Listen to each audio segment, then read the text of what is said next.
Hello, I'm Sami Zaidan. This is Counting the Cost on Al Jazeera, your look at the world of business and economics. This week, not content with watching its citizens with cameras, China opens a new front, tracking spending with its e-currency. But is it also a way of reining in the tech giants? Economies tanked, but house prices soared. The pandemic widens the divide between generations and pours money into one of the most unproductive parts of the economy. And fishermen in the Philippines, struggling with a volcanic eruption and pandemic, face another threat. The government plans to import thousands of tons of fish.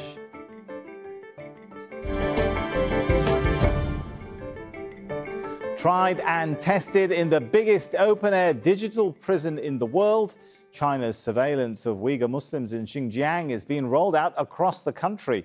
Cameras, artificial intelligence, facial recognition have been deployed to monitor and reward citizens with social credits. But China is about to take another step to exert its control over its 1.4 billion population. It's currently testing a digital currency that could replace the yuan this year. It's also a shot across the bows of the powerful tech companies like WeChat Pay and Alipay.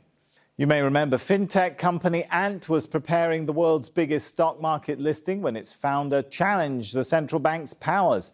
President Xi pulled the flotation and Jack Ma went missing, raising concerns about his well-being.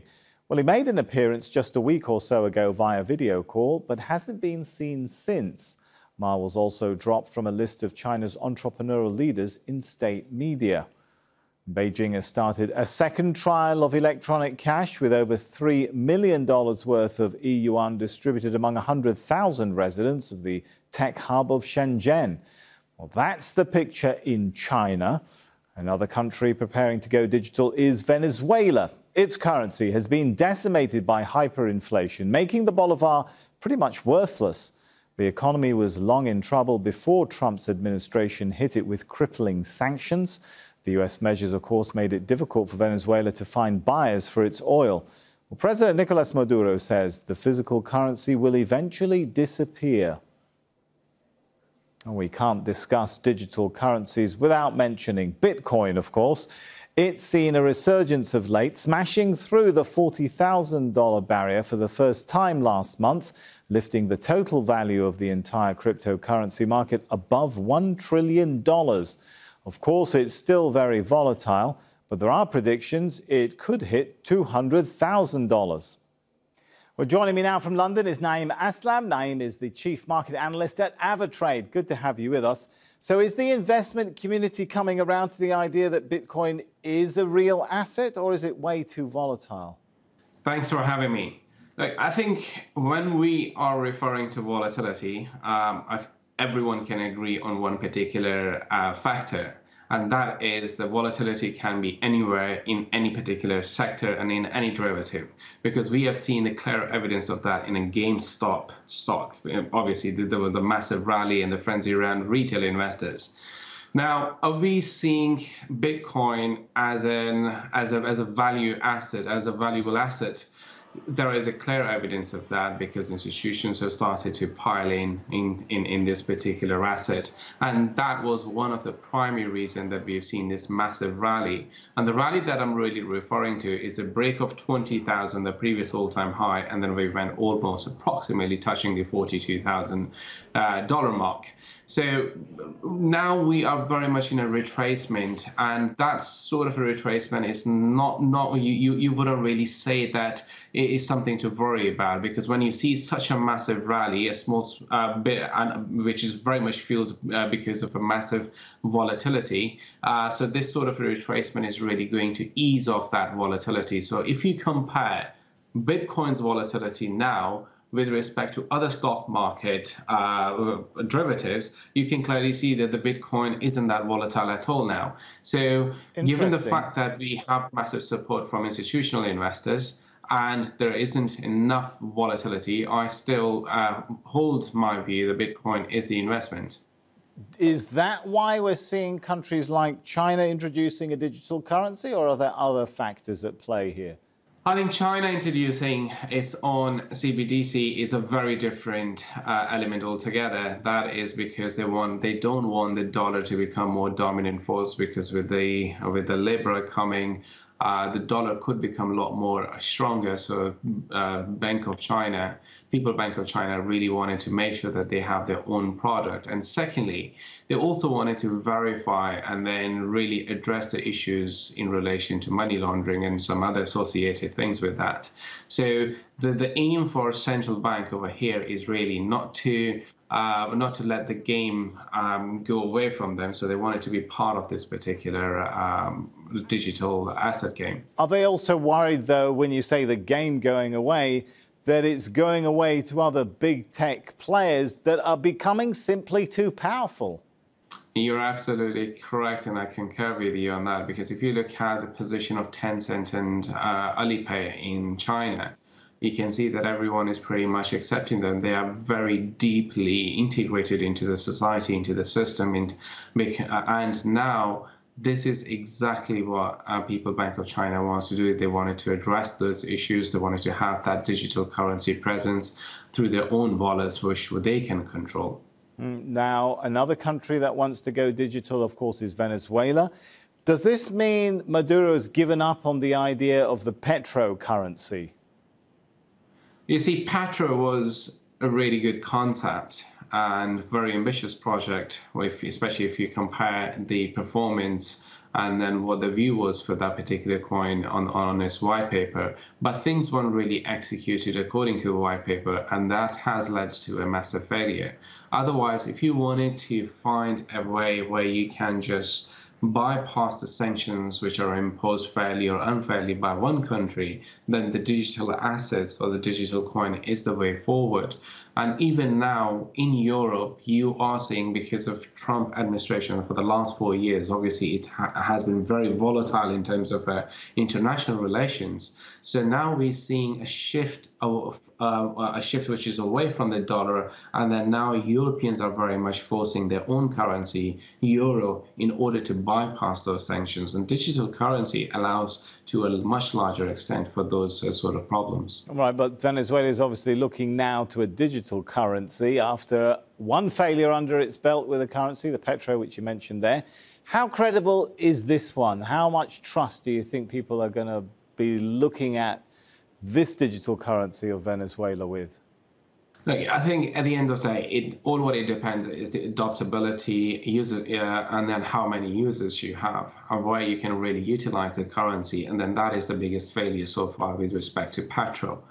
Again, going back to Bitcoin, the reason that we've seen the massive rally was primarily because PayPal and bigger institutions and the utility providers have started to provide the facility where you can use the currency. And then that's exactly what we want to do. So if Venezuela wants to go that route and it wants to provide more infrastructure where petro can be used, then certainly there's an enormous value to it. But it also needs to back it up with oil, as it says in the white paper. And I'm glad you mentioned a moment ago the issue of sanctions. Does introducing a digital currency allow you to bypass sanctions? I mean, how useful is it? I mean, it certainly can address enormous amount of challenges, because back when we moved away from the concept of holding gold and going into dollar, remember the dollar weakness was very much happening because Europeans under the Charles de Gaulle's presidency, they were very much going after gold. And that was eradicating the presence of dollar on the global platform. And now we are facing a situation, especially as I mentioned earlier, because of Trump, everyone is very much on the edge. They wanted to find a solution because of, again, fair or unfair sanctions. And digital currency does provide those solutions, because you are sort of bypassing the dollar or the dollar-denominated IBANs in the banking system, and then you are using your own channels to let the supply chain work, and then reward that with the tokens or with the coins. Interesting. Now, given everything you've said, we've got to ask, look, if the investment community are coming on board, if even some governments are coming on board, what does this mean for central banks? Are we going to see them starting to accept and allow the digital currencies they've been opposed to? I think that's a huge debate, but the simple answer to that is central banks will never allow that. And it is only a matter of a time before they will start tightening up the screws. But do they have ability to tighten up the screws? I mean, clearly no. The track record shows no, because this is a decentralized world. This is something which is controlled by retail. I wouldn't say necessarily retail, but by the community who are ready to support that. So, but governments can always find a way to control such a phenomenon. And I think central banks will not allow that, and that's pretty much the stance from a government perspective as well. But there will be a use of these currencies, these digital assets, as long as we see platforms like PayPal and many other still integrating and then letting people use their digital assets to pay for the assets that they wanted to buy. So the struggle will go on. Thanks so much, Naeem, for your thoughts on this. Thank you for having me. South Africa's tourism sector has been hit hard by the COVID-19 lockdown. It's a vital industry for the economy, particularly in Cape Town. But businesses across the city are now struggling just to stay open. Robert Adams has been finding out more. Cape Town has always been a dream destination for travellers around the world. The Blue Flag beaches, Table Mountain, which is one of the 7 wonders of nature. The list of must-see attractions is endless. December and January are peak periods for tourism in the Cape, but visitor numbers are down by as much as 90%. Strict lockdown regulations include nighttime curfews. Beaches are off limits too. Holiday snaps posted to social media nowadays include some interesting visitors.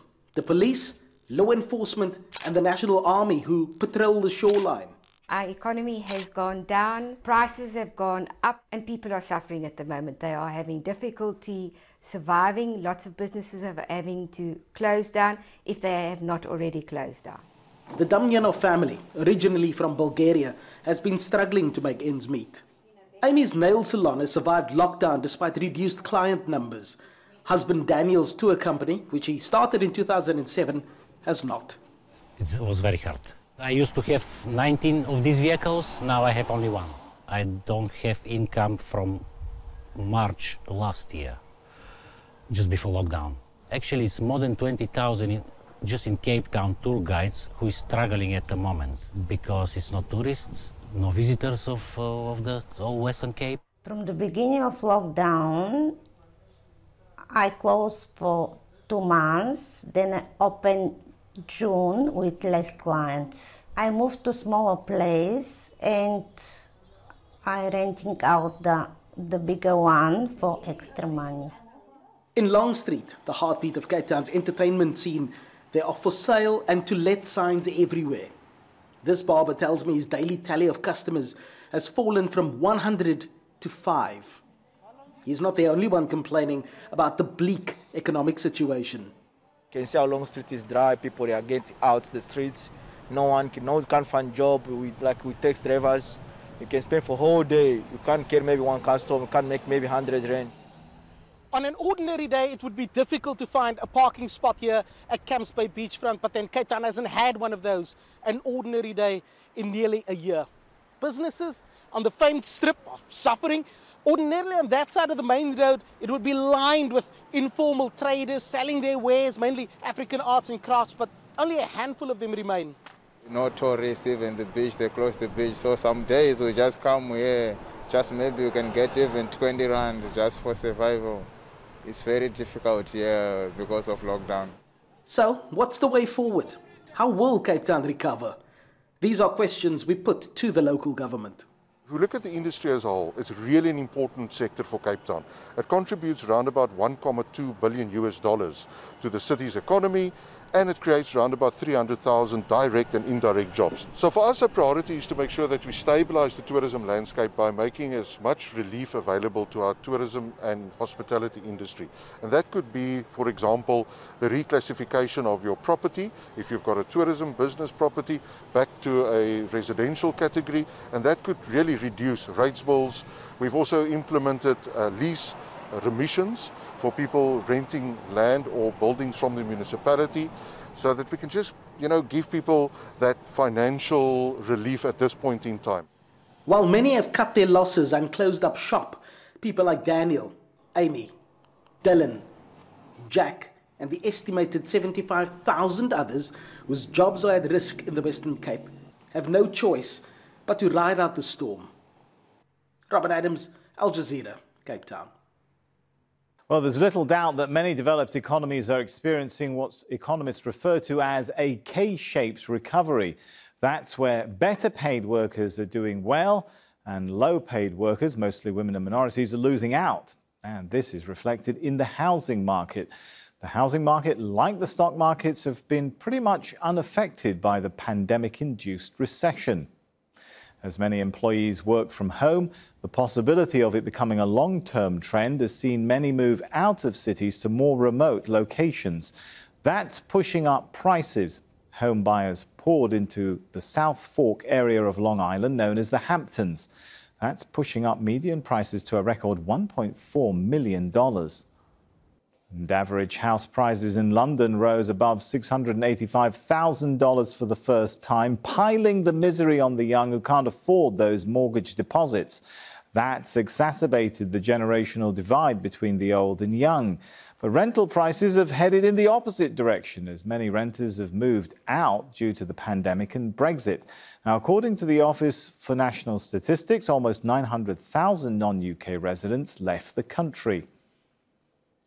But are property booms good for the economy? We're not just talking about the destructive financial crises that come with booms and busts, but more money being spent on ever more expensive property takes money out of the economy, especially from productive areas like manufacturing and research and development. Joining me from Oxford in the UK is Andrew Balmer. Andrew is professor at the Said Business School, which is part of the University of Oxford. His latest book is called Real Estate Investment and Finance: Strategies, Structures and Decisions. Good to have you with us. So just like the stock market, it now seems property prices are rising detached from reality, are they? Well, there's a bit of evidence that that something curious has been going on, not just in the face of the COVID epidemic, but also since 2007, when the quantitative easing program seems to have found its way into house prices. So it looks like governments are borrowing money.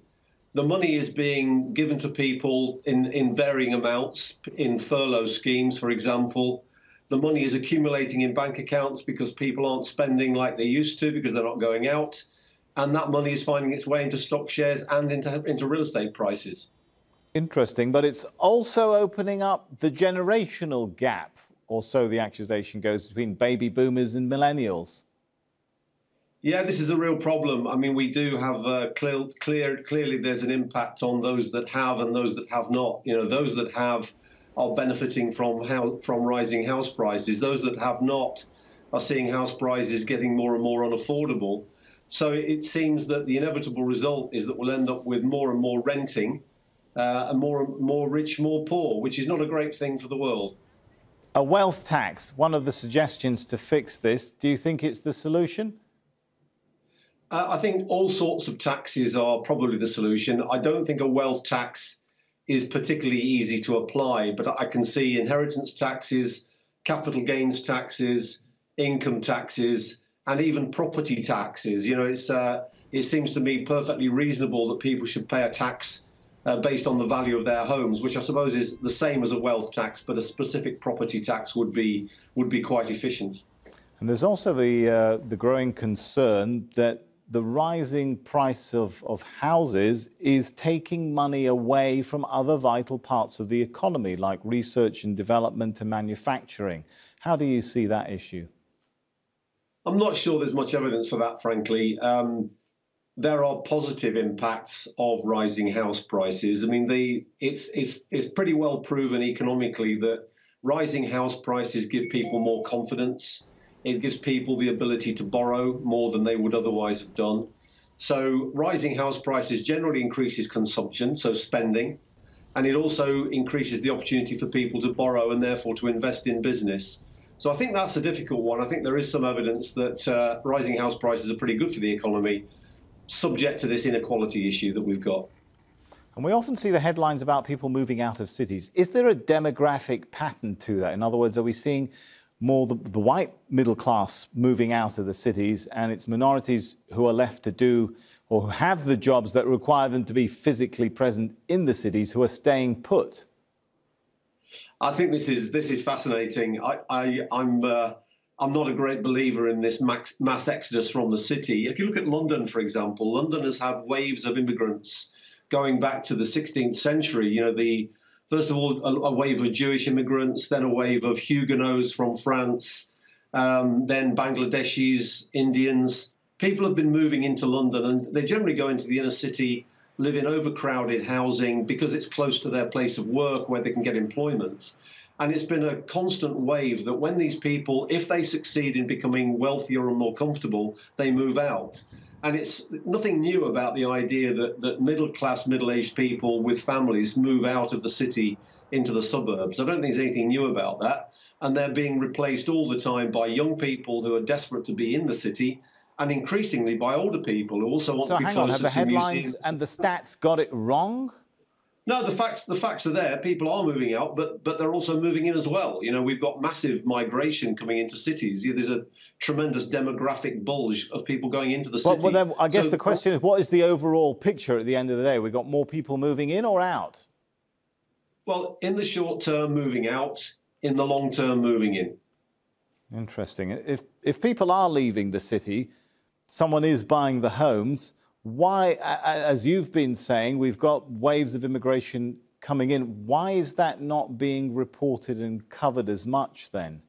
The COVID impact is short term and much overstated. So this idea that we're all going to leave the city and work from home is nonsense. All right, I guess time will tell. Thanks so much for your thoughts on that. Thanks for having me. Fishermen in the Philippines are angry over government plans to import thousands of tons of fish. Many lost their jobs when the Taal volcano erupted last year, and the coronavirus pandemic added to their problems. They say their recovery efforts are being threatened. Gemma Alandogan reports from Bantagas province in northern Philippines.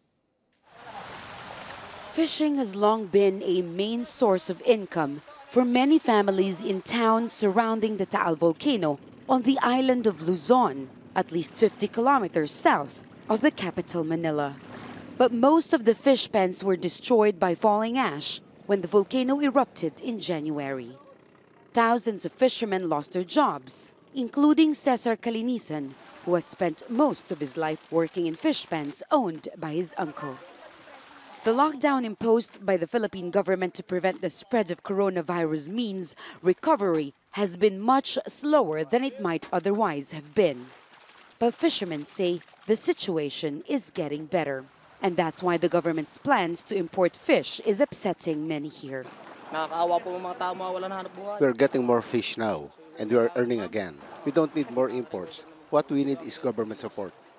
Fishermen here tell us they are still struggling financially. But months after the Taal volcano eruption, they say their harvests are now back to normal. Industry organizations call it an artificial shortage and say there are enough local stocks even during the 3 months closed fishing season. It's estimated more than 30,000 metric tons will be imported, and there are fears that prices of local fish may drop significantly. But the government says those who earn a living from fishing shouldn't worry. Yung said recommendation still has to go to undergo evaluation of the technical working group. Ang goal namin is to continuously increase local production ng country's fisheries, no? So that in time there will be no need of fish importation. What we are doing right now is to take care of our municipal water, because our municipal water is the most important water right now that can produce all the fish that we need. Fishing has long been seen as the solution to the country's food problems. The government says it wants Filipino fishermen to be able to compete fairly with those from other countries. But those who work here say the government has often resorted to imports in the past, and these remain a stopgap solution. And that's our show for this week. There's more for you online at aljazeera.com/CTC. That'll take you straight to our page, which has individual reports, links, and entire episodes for you to catch up on. That's it for this edition of Counting the Cost. I'm Sami Zaidan from the whole team here. Thanks for joining us. The news on Al Jazeera is next.